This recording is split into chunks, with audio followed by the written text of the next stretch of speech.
Я приветствую вас, дорогие друзья, уважаемые гости и подписчики моего канала. Со мной на связи известный украинский доктор Комаровский. Евгений Олегович, здравствуйте. Здравствуйте, Александр. Здравствуйте всех, кому мы интересны. Да, Евгений Олегович, начать, конечно, я хочу о том факте. Вот у нас зима приходит неожиданно постоянно, здесь весна приходит неожиданно. И мы уже перешагнули через год войны. И что мы слышим вокруг всего происходящего? CNN публикует колонку, где, всерьез редакция размышляет о том, что нужно что-то оставить, Крым вынести за скобки, и так далее. Мы видим, как заявляют отдельные политики в Америке, что вот Киев будет сам решать, что делать дальше. И мы видим реакцию офиса президента, мы видим власть, первые лица, все напропалую говорят, что нет, 91-й год, мы идем вперед. И доходит даже до того, что вот в этих сентенциях появляется формулировка, что если мы позволим конфликту заморозиться, то через несколько лет Украины не станет, так говорит Подоляк. Какие мысли у вас на этот счет вот с приходом весны и с приходом, фактически Нового года войны? Мне кажется, главное здесь не территории главное, а то, возможно ли повторение того, что произошло. То есть на самом деле главное, что сейчас важно для Украины, это абсолютные гарантии, что это не повторится. Как я недавно давал интервью, сказал такое, мне кажется, этот образ очень правильный, то, что эта бешеная собака не доест сейчас, она придет доедать потом. Понимаете? Поэтому если мы, как общее впечатление такое, что если что-то останется у нее, значит придет опять. Вот однозначно. Поэтому либо, еще раз говорю, нужны очень понятные всему миру, не Филькина грамота типа Будапештского меморандума, а именно реально Украина член НАТО. Мы подпишем что угодно, что угодно, хоть что-то мы, может быть, вообще начнем подписывать только тогда, когда наш народ, государство Украина будет иметь однозначные гарантии, что больше никто сюда, на эту территорию не сунет носа. А эти гарантии могут быть членство в блоке, который за нее впишется, раз однозначно. Второе, наличие у Украины оружия, которое сделает цену нападения такой, что она будет слишком высока. Собственно говоря, вот это, как мне кажется, главное, что нам сейчас надо понимать, какие у нас гарантии. Хорошо, вот мы говорим, допускаем, мы оставим, вынесем за скобки что-то, да, мы вынесем что-то за скобки, допустим, Крым, но этого нельзя делать, потому что, оставив Крым, они потом придут забирать дальше. Да? Хорошо, а если мы забрали все, вот вернулись к своему, к 91-му году, это разве нам гарантирует, что они опять не полезут? Нет же. То есть будущее Украины. Вообще, я сейчас, даже меня волнует, знаете, даже больше что? Послевоенный формат страны, послевоенная жизнь. Украина это что? Эти вот миллионы людей, которые за пределами Украины. Мы же должны понимать, что если мир, или прекращение горячей фазы войны, оно формируется на тех условиях, когда это через 5 лет опять возможно, то эти люди не вернутся. Не вернутся. Они будут молиться только об одном, они будут кричать: я не вернусь, давай к нам. Все, уже не стреляют, уже можно выезжать. Мы не будем возвращаться. Я же, по-моему, полгода назад мы даже проговаривали это. Главный вопрос послевоенного устройства: они сюда или он к ним? Это один из самых главных вопросов. И для того, чтобы он был правильно решен, ведь Украина – это же не офис президента. Украина – это миллионы семей. Вот они и составляют Украину. И эти семьи, каждая из таких семей дает ответ, пытается найти ответ на вопрос: что мы будем делать после войны? Что мы будем делать? Как мы будем жить? И ответы на эти вопросы определяют будущее Украины. Один из ответов на эти вопросы – это вопрос о гарантиях. Мы будем рожать детей, рожать в стране, у которой есть гарантии мира, Возможно, эта гарантия должна быть... И, кстати, тут очень важно понимать, что эти гарантии не должны быть исходить только из наших друзей и партнеров, которые примут нас в блок и которые нам дадут оружие. Нет. Эти гарантии должны базироваться и на переустройстве, на самой организации украинского общества, где армия это очень почетно, где каждый человек имеет подготовку. Ну, она Израиля того же, или Швейцарии. Ну, вот сейчас Украина по соседству с Россией всю жизнь была, есть и будет, и имея такого соседа, каждый человек должен иметь возможность себя защищать. И вот эти компоненты, коллектив, ну, то есть союз с странами, оружие и сами люди, которые готовы защищать свою страну, это есть условия, которые определят будущее Украины. Вот это главное. К сожалению, мы как-то все... Я вижу сейчас очень отчетливо в этом сторону крен. В том, что офис решил, советник президента сказал, то решили. Мне почему-то кажется, что все-таки должно быть время, когда есть какие-то общественная дискуссия на эту тему.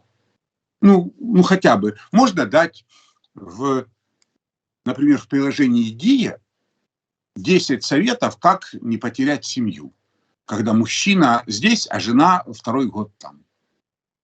Ну, это же важно. Это же очень важно на самом деле. Это же именно это будущее страны.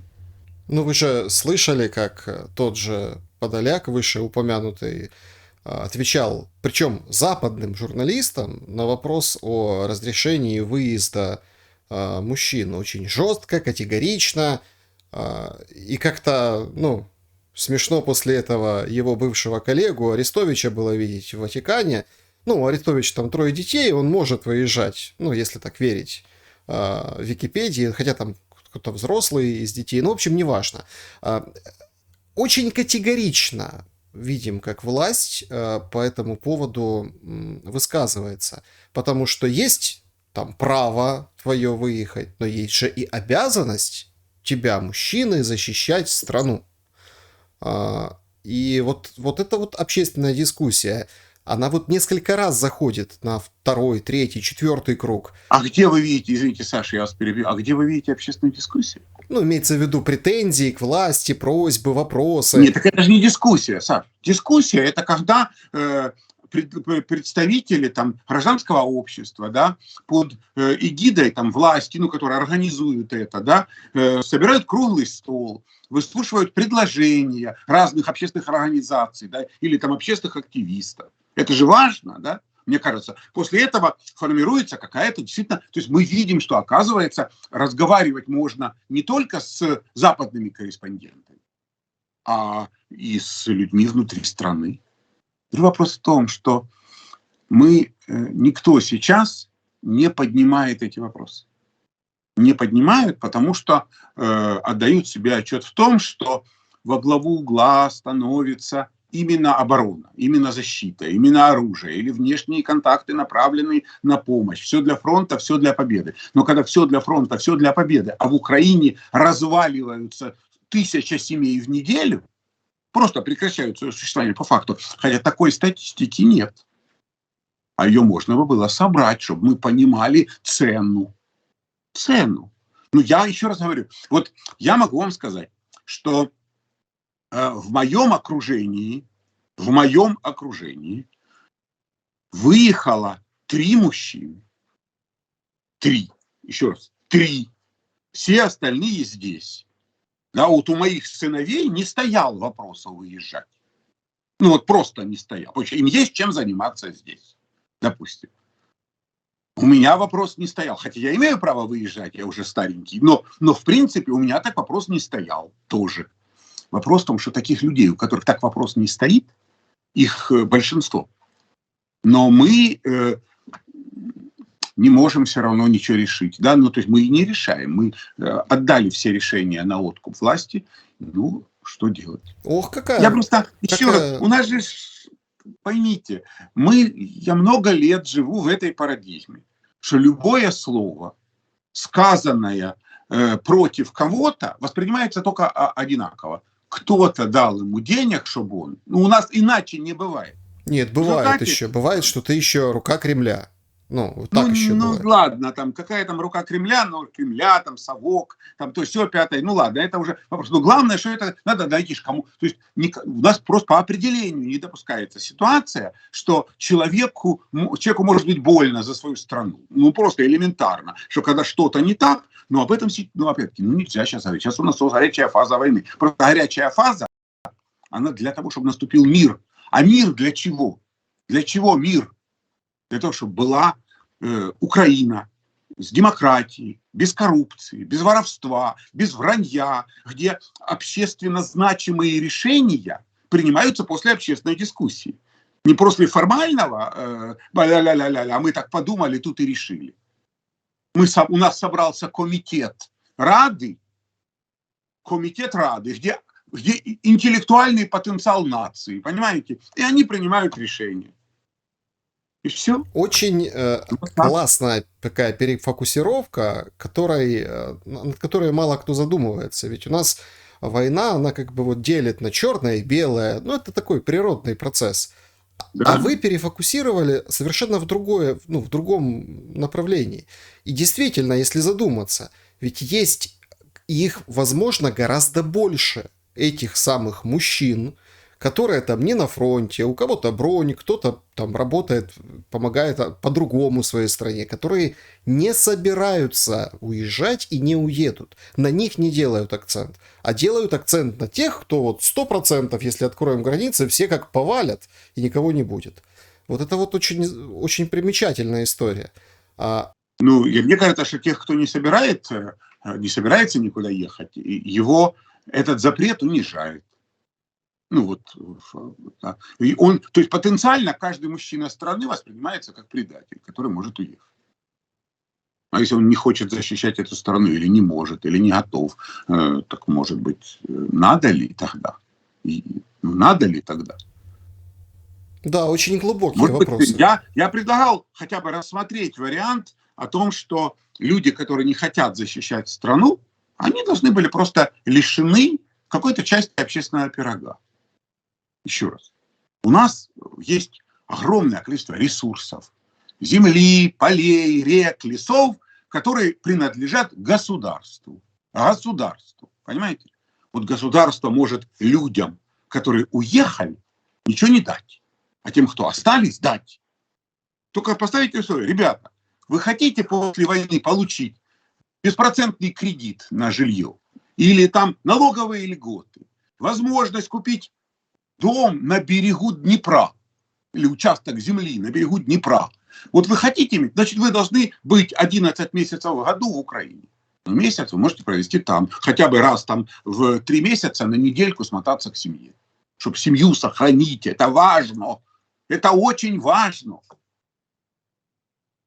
Не могут здоровые мужики и женщины месяцами жить без секса, общаясь по скайпу. Им встречаться надо. Это будущее страны, елки-палки. Ну просто, еще раз говорю, я ничего в этом не понимаю. Я не эксперт, я не государственный деятель. Я просто не вижу общественной дискуссии в попытке решить эту проблему. У нас заранее считается, что если у тебя есть власть, значит, ты самый умный, получается. Ты за всех должен решать. Я понимаю, когда решаются вопросы войны. Но это вопрос мира и будущего. Он должен решаться, конечно.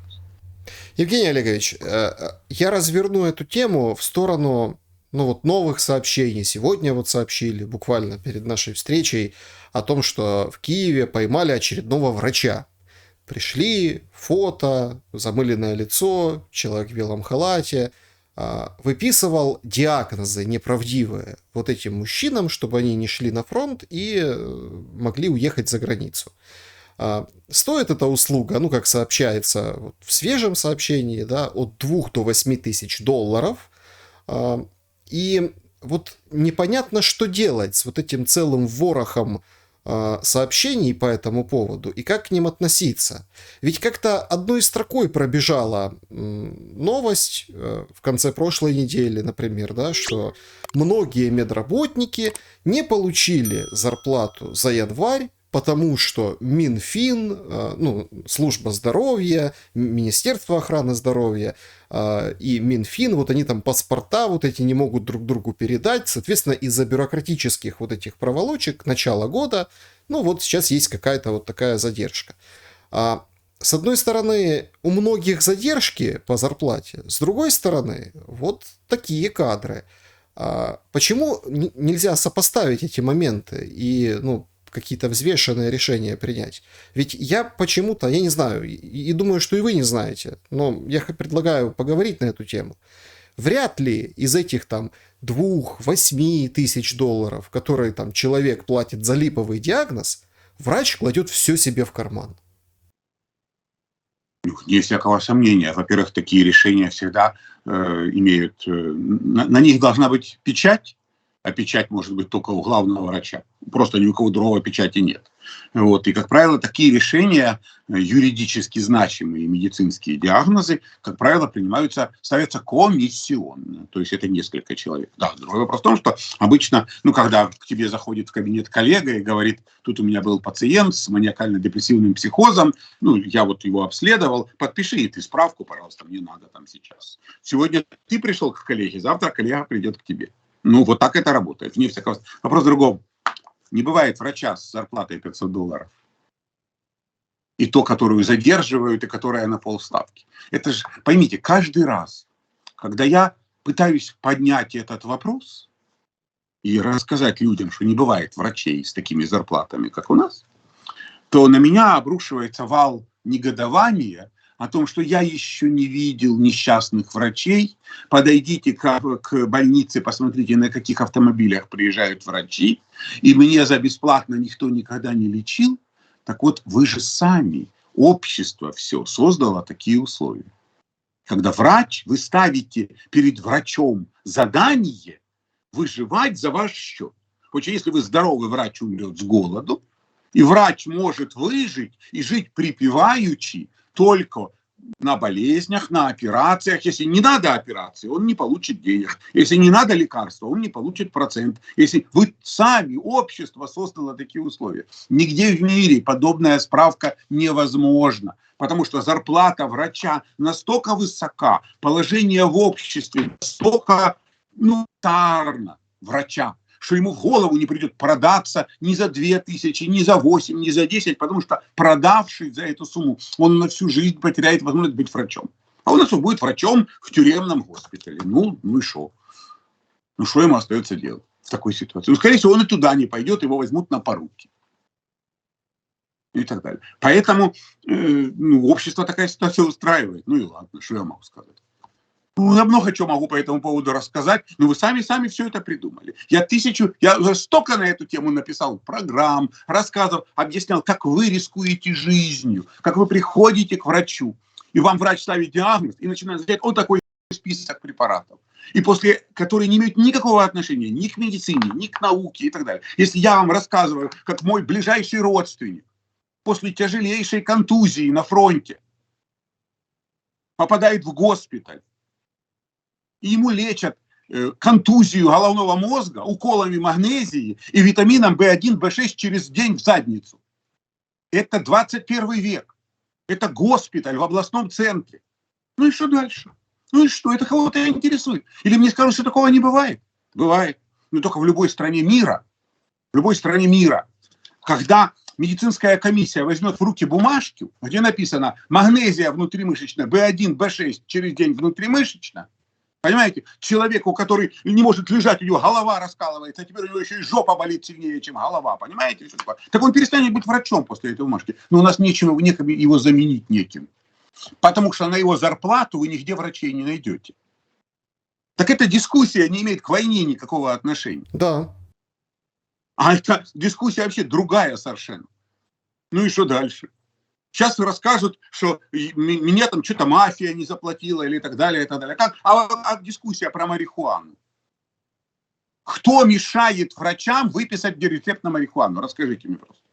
Кто? Почему, если есть лекарство? Вот смотрите, Саша, вот посмотрите, вот есть препарат, называется, например, Промедол. Это препарат на основе морфия. Да? А у нас что? есть специальный закон о том, чтобы о легализации препаратов опия. Нет уж у нас такого закона, нету. Но у нас врач может выписать рецепт на препарат, сделанный на основе опиума, на морфин, на промедол, еще куча и так далее, таких препаратов. Только он выписать такой рецепт по правилам должен. Он должен подписаться, должен быть соответствующий диагноз, должна быть печать, должна быть подпись. Он может выписать его на определенное количество дней и так далее, и так далее. Он может. Есть лекарства, капельки, изготовленные из конопли. Изготовленные, еще раз подчеркиваю, из конопли. Почему врач не может его выписать? Почему надо принимать специальный закон? Кто мешает зарегистрировать этот препарат в Украине, и чтобы люди сейчас после контузии с посттравматическим стрессовым расстройством получали эти препараты? Кто этому мешает? Мешает, по-видимому, добрая воля каких-то людей, которые утверждают, что нам нужен специальный закон, разрешающий выращивание конопли в Украине. Так послушайте, может, давайте сначала пойдем по другому пути. Зарегистрируем препараты, разрешим их массовое использование, посмотрим, в каком количестве они применяются. Устраним коррупцию, чтобы прекратили охоту за этими препаратами полицейские и так далее, за людьми, которые назначают эти препараты и так далее. Да? А потом посмотрим, надо нам выращивать эти препараты самим или нет. Ну так проще же, наверное. То есть, вы не хотите принимать закон про выращивание марихуаны, поэтому у нас пациенты ее не получат или как? Ну и так далее. Так нет никакой общественной дискуссии. То есть считается, что интеллектуальный потенциал Рады готовы этот вопрос решить сейчас, да? Общество ни при чем. А если ты заикнешься на эту тему, тебя либо мафия купила одна, либо мафия другая. Ну, какая-то мафия тебя все равно купила, понимаете? Тут не может быть другого мнения. После этого тебя начнут травить ботами и всем остальным, и сколько раз мне уже за это доставалось. Так хочется послать всех нахрен, да идите вы к чертовой матери. Но я прекрасно понимаю, что меня ждет, что тебя ждет, что ждет каждого третьего человека. Когда вы будете на старости лет умирать от онкологии, то вам знаете, что захочется больше всего на свете? Больше всего просто сесть, расслабиться, взять в руки капельки, накапать себе конопли и почувствовать, что мир прекрасен, хоть на какое-то время, а не выть от боли сутками. Я еще раз всем говорю, каждый третий из вас умрет от рака, мучаясь от боли. И общество не хочет обсуждать эту тему. То есть вы считаете, что можно доверить ваш переход в другой мир, качество вообще страны, качество жизни во многом определяется качеством смерти. Не хотите об этом задумываться, а задумайтесь, потому что принадлежность страны к цивилизации во многом определяется именно тем, как в этой стране люди умирают. Умирают ли они в муках, в мокрых простынях, в пролежнях? Или все-таки они умирают без боли, с высоко поднятой головой, без унижения человеческого достоинства, когда у них хватает денег на одноразовые подгузники, или государство человеку, который всю жизнь на эту страну пахал, все-таки выделяет деньги на одноразовые подгузники и на хосписную помощь. А как на это влияет наше военное время, которому уже второй год пошел? Военное время просто перетягивает на себя все. Просто у нас никакой другой проблемы. Настолько все это остро, настолько страшно, настолько можно умереть завтра утром или сегодня уже к тебе в дом прилетит, что ты просто не думаешь об этом. Для этого-то и есть государство. Государство, которое должно понимать, что в Украине нет ни одного человека с устойчивой психикой. Ни одного. 0. 100% жителей страны имеют поврежденную психику. Потому что жить в условиях года войны и уцелеть психически невозможно. Более того, даже те, кто вам кажется адекватным и спокойным, кто не рыдает по ночам и спит, они, может быть, еще сильнее повреждены, потому что у них нет выхода этим стрессом, понимаете? И все это аукнется потом. А вы не знаете у этого якобы спокойного и розово-щекового мужика? У него щеки розовые, потому что у него давление повышенное. Понимаете? И так далее, и так далее. И эти проблемы не решаются, а они должны решаться психологически, понимаете? Эти проблемы должны решаться на государственном уровне. И в этом нам нужен не просто бесконечный новостной марафон, а нам нужно каждый вечер с 19 до 20 час психолога. Нам нужна программа специального подготовки учителей, которые будут работать с детьми с военной травмой. А у нас все дети с военной травмой, потому что родители в телеграмме, а не в детях. Родителям не до детей. Они эмоционально не готовы ребенку сказку прочитать. Зато этот ребенок смотрит аниме, и, соответственно, вот эта вот последняя история с массовыми вот этими, ну, скажем так, размежеваниями, там, офы, реданы или реданы. Я понимаю, о чем вы, Саша. Но вы считаете, что это только, что мы в этом не виноваты? Взрослые, которые рядом с детьми. Государство, которое должно заботиться не о детях. Нет, государство должно, в первую очередь, заботиться о тех взрослых, которые детьми занимаются. Я поразительно, ну, я вот поражаюсь это, и там с разными экспертами это обсуждаю, и у вас тоже хотел поинтересоваться ваше впечатление об этой пошести.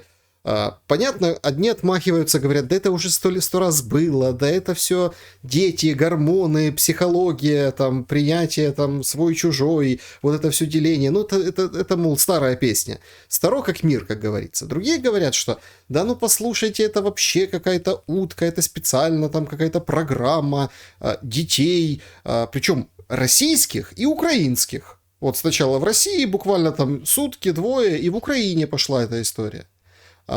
Ну, это какая-то спрограммированная вещь. Или просто вот год прошел, и мы вот зрели и дозрели, что вот наши подростки, предоставленные сами себе, ну, как бы дошли до кондиции двух воюющих государствах.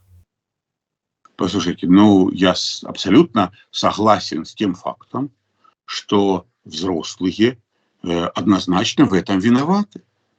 Ну, это нельзя перекладывать все только на подростковые гормоны. Эта субкультура требует контроля. Требует своих шпионов там внутри, которые с детьми занимаются, которые изучают это все.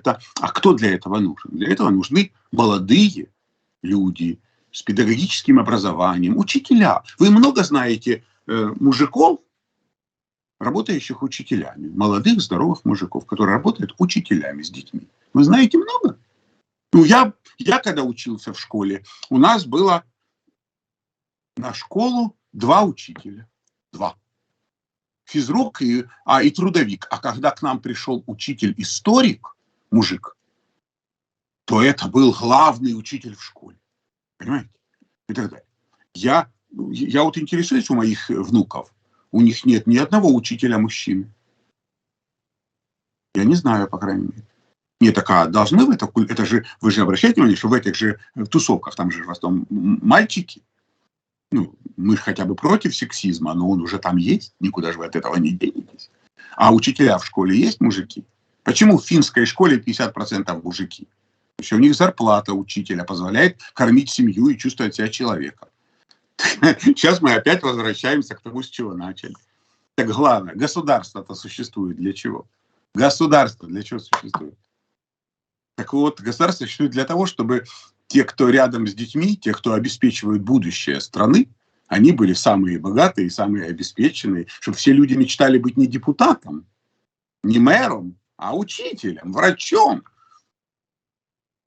Ну, Саша, это все так грустно. И я прекрасно понимаю, опять-таки, сейчас там вот так вот сделают, нагонят ботов, которые мне уже снятся в печенках, понимаете? Которые начнут рассказывать, что Комаровский опять захотел в политику, или что не хочу я в политику. Я не вмію вільно розмовляти українською мовою, щоб мені стидно не было. Поэтому я не можу бути політиком в Україні. Звиняйте. Да нет, это у вас просто слишком завышенное требование к самому себе по украинскому языку. Что ж я могу зробити?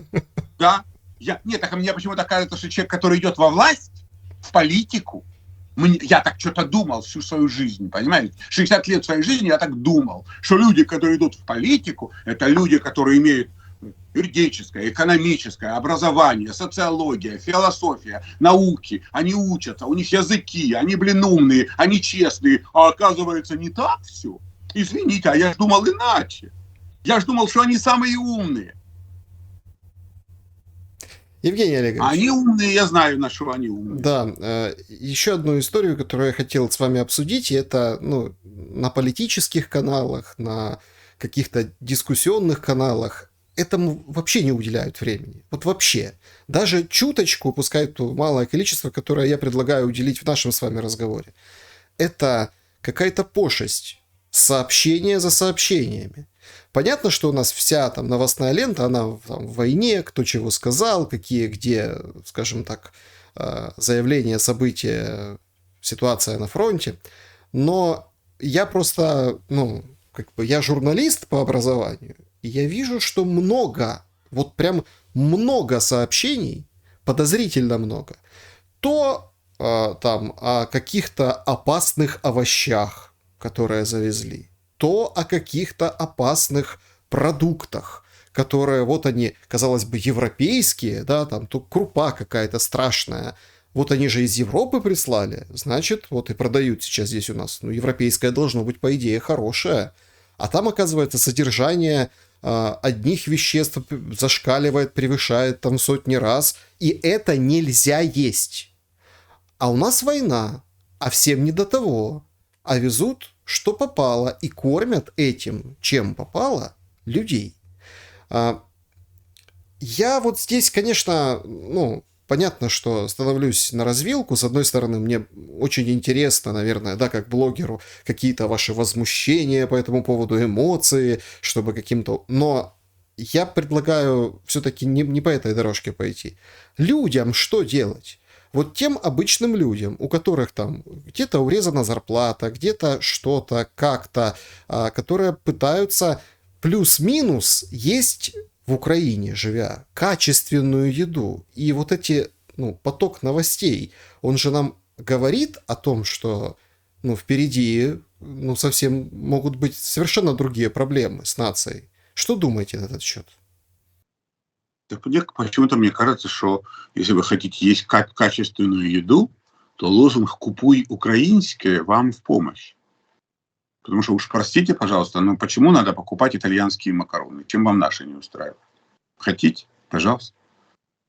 Ну, то, что абсолютное большинство украинских овощей, фруктов и изделий из крупы абсолютно не то что съедобные.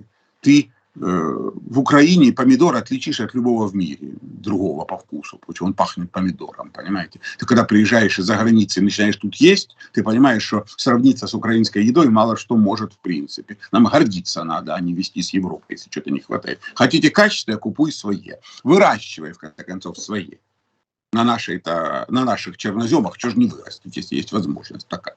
Вот я не разделяю вашего... Меня эта тема, вот, которую вы сейчас озвучили, которую вы видите, она привлекает кучу народа, это кликабельность, это понты, это все на самом деле совсем не остро. Совсем угрозу жизни в Украине представляет вовсе не еда. Вовсе не еда. Вот честное слово.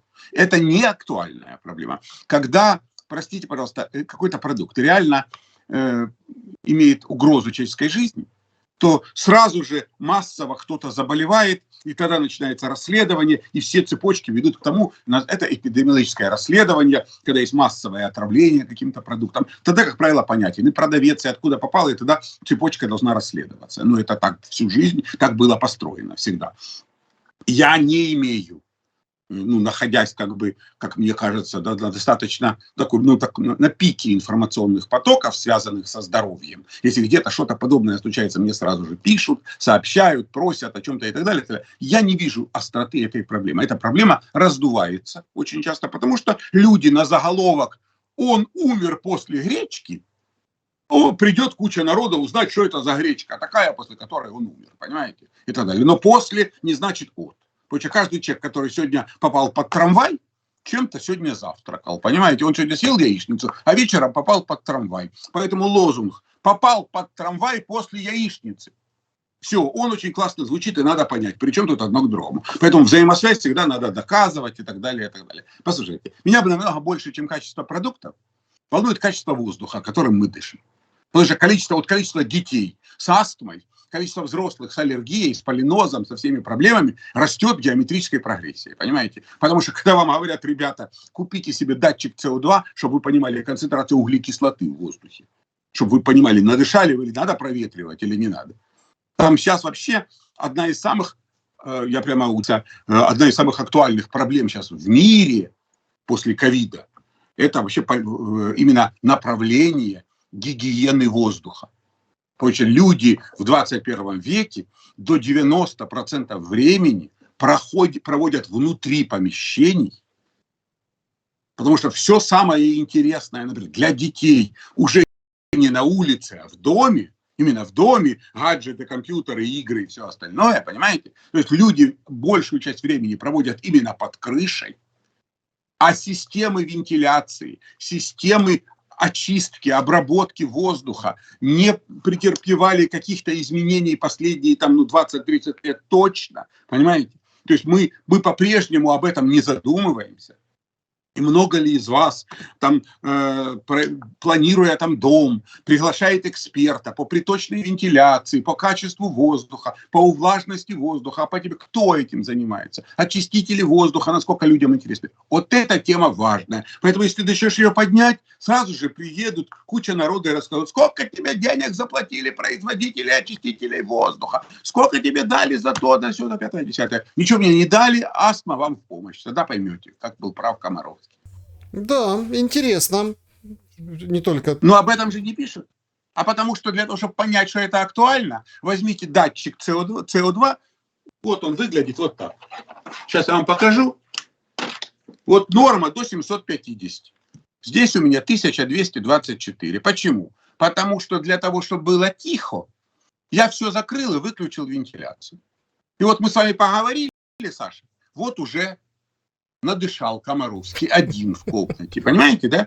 А теперь возьмите вот такой прибор и сходите в офис, в класс и подумайте. Скажет, Комаровский прибор продает, ага. Да, интересно, есть над чем задуматься. Ну, не только над тем, что ты съешь, а и чем ты подышишь. А это актуально. Да, это актуально.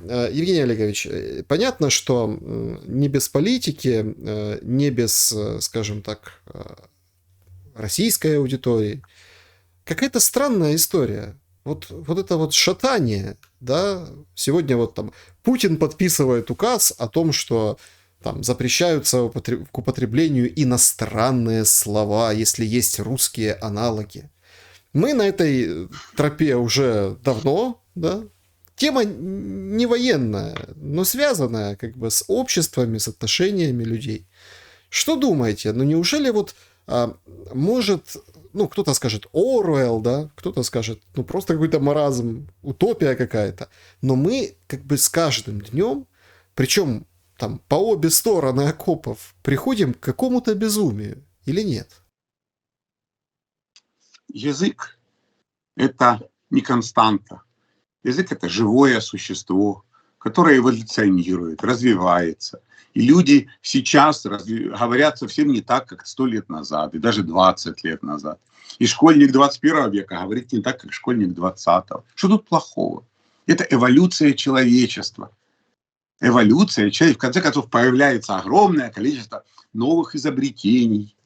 Вот если эти изобретения появляются в славянском мире, например, то тогда весь мир узнает слова, спутник, например, да? Спутник, весь мир говорил спутник. Просто кто же виноват, что все придумывают не тут, а там? Придумайте, как по-украински будет блогер. Блогер как украинскую, а? Что? Вот и вам и все. Придумывайте. Хорошо. И придете ко мне в чат. Как чат по-украински, вы знаете? Дуже цікаво буде. Ага. Я бы, знаете, вот когда уже не хрен заниматься, вот тогда надо срочно за чистотой языка следить, понимаете? Срочно.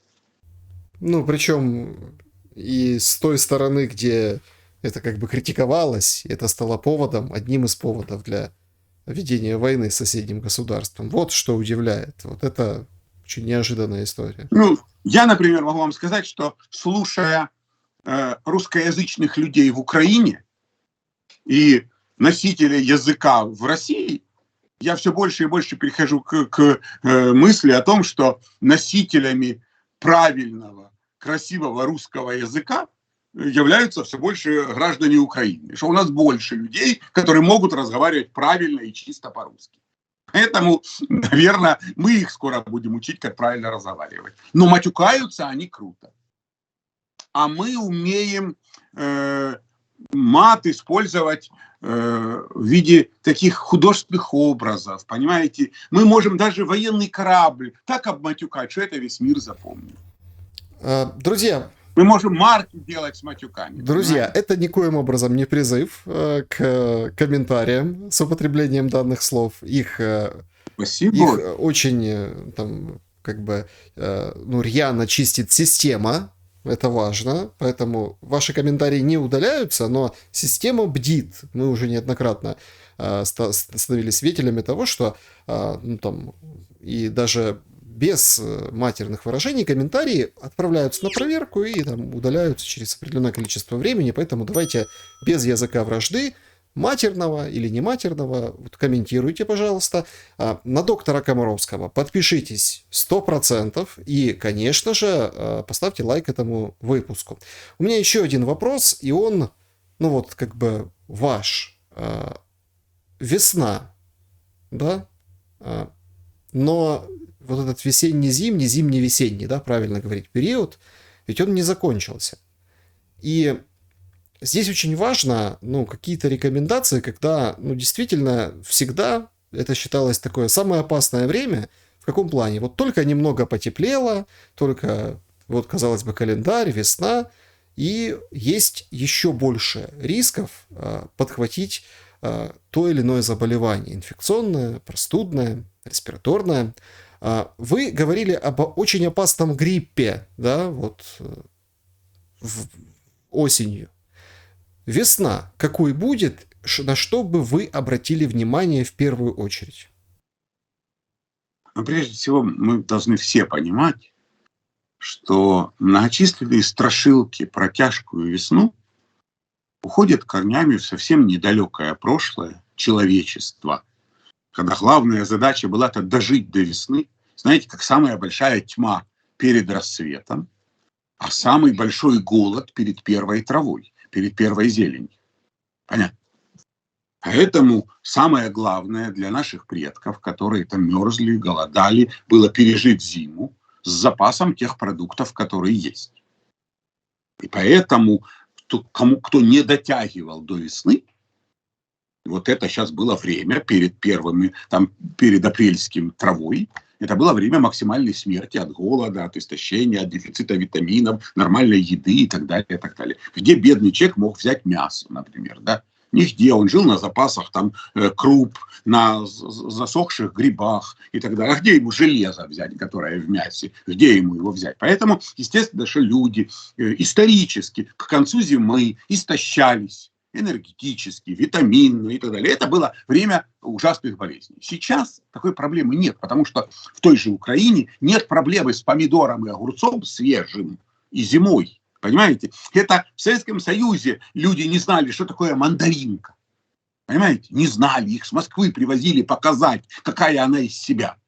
Понимаете? А сейчас у нас где угодно можно купить свежие овощи и фрукты в течение всей зимы. Потому что этой проблемы нет. Не голодают люди в Украине там, где можно подойти к супермаркету, там, где войны нет. Понятно, что и сейчас есть люди, которые в очень тяжелом положении. В очень. Но они меньше всего сейчас думают про весеннее ОРЗ. Понимаете, но для основной массы людей острого дефицита продуктов однозначно нет. И другой вопрос в том, что, например, типичный пример, на улице теплеет, а как топили в мороз, так продолжают топить. В результате температура в помещениях растет. Падает влажность воздуха еще больше. Люди находятся в помещениях, где нет вентиляции, где нет влажности воздуха, пересыхают слизистые, падает местный иммунитет, люди чаще болеют, например, понимаете.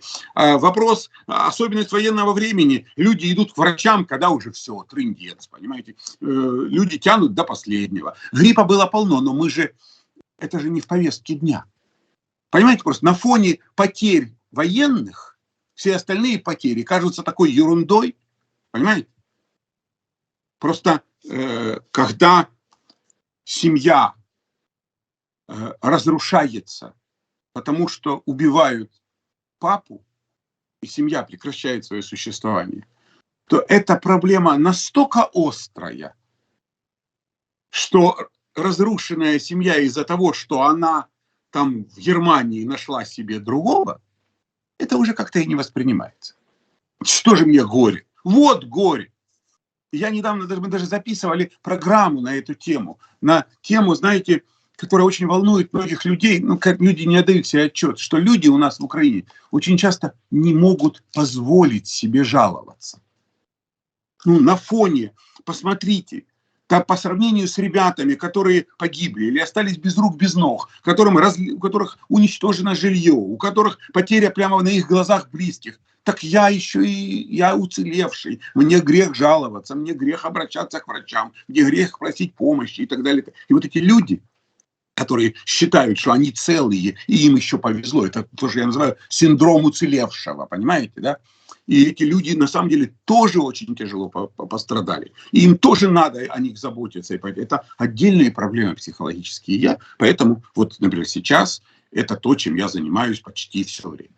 Мы планируем, мы вот уже записали 2 программы именно на эти темы, про эмоциональную поддержку детей во время войны, про психологические там пострадавших взрослых, записали прям 1,5-часовое видео беседы с психологом, все это. И у нас сейчас огромные планы по вот именно этому направлению, хотя я глубоко убежден, что этому направлению место на государственном уровне, а не на уровне там отдельно взятого блогера. Но этим надо заниматься. Потому что это проблемы, это то, на что я могу повлиять. На войну не могу, а на это могу. И буду влиять, соответственно, понимаете. Вот такая тема. Да, Евгений Олегович, я очень благодарен вам за ваше время и ваши мысли. Саш, я могу еще 3 минуты? Конечно, пожалуйста. У меня просто просьба ко всем, кто нас слушает. Мне надо, чтобы вы мне помогли с одним моим проектом. Вот. Дело вот в чем, что, возможно, ваша аудитория не в курсе, но я хочу рассказать, что по инициативе детей и взрослых, которые мне много пишут, мы создали проект, который называется «Казки украинские» с доктором Комаровским. Поскольку алгоритмы YouTube очень нервно реагируют, когда на канале доктора появляются сказки, то мы для этого проекта создали отдельный YouTube-канал, именно где сказки, где дети. То есть суть этого проекта – дети иллюстрируют украинскую сказку украинскую мовою, а доктор Комаровский ее читает. И мы записываем эти проекты. Мы создали недавно, мы 3 месяца над этим работали, проект памяти Владимира Вакуленко. Это поэт, потрясающий совершенно, он писал чудесные детские стихи, и его убили рашисты под Изюмом. Вот. И мы в память о нем, я записал 16 его стихотворений, дети прислали мне около 200 или даже 250 рисунков, которыми мы иллюстрировали эти стихотворения. И я вас очень прошу, я просто пытаюсь этим проектом показать, что популяризировать украинскую можно через любовь. Не через методики фарисеев, а через любовь. И поэтому пока, к сожалению, они побеждают меня. То есть тех, кто нагнетает, стравливает, нарушают каждый божий день Конституцию, они меня побеждают. Потому что любовь никому не нужна. Дети, которые рисуют потрясающие картины, никому не нужны. Я хочу, чтобы мы все, кто меня слышит, помогли мне доказать им, что любовь тоже имеет право на существование. Что продвигать, популяризировать, делать модной великий украинский язык можно через любовь. Через семью, через детей, через правильную педагогику, через сказку, которая отвечает детям на вопросы, что такое хорошо, что такое плохо. Поэтому Саша обязательно, а то я ему больше интервью давать не буду, в подписи к этому видео даст ссылку на канал «Казки украинские» с доктором Комаровским, а все, кто нас слушал, из уважения просто к нам, на этот канал подпишется. И будут детям читать сказки. Потому что больше всего на свете вашим детям нужно, чтобы вы потратили на них самый свой ценный ресурс, свое время. Поэтому, когда вы прочитаете, вместе с ребенком прослушаете сказку, и сказка поможет вам дать ребенку ответы на вопросы, что такое хорошо, что такое плохо, то вы будете самым классным родителем. А мы вас вот с Александром будем вам помогать. Да, друзья, Делайте правильные выводы. ссылка в описании. Перейдите, пожалуйста, посмотрите. И, ну, это просто, опять-таки, этот пресловутый YouTube.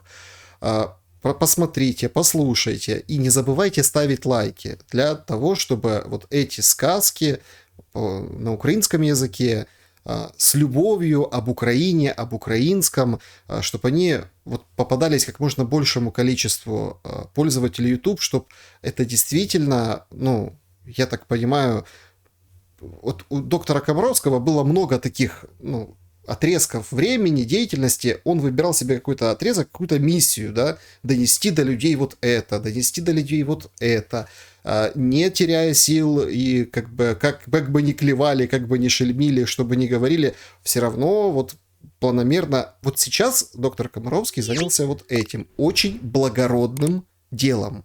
Поэтому давайте все вместе ему в этом поможем. Спасибо вам большое за разговор и удачи, конечно, в вашем новом проекте, Евгений Олегович.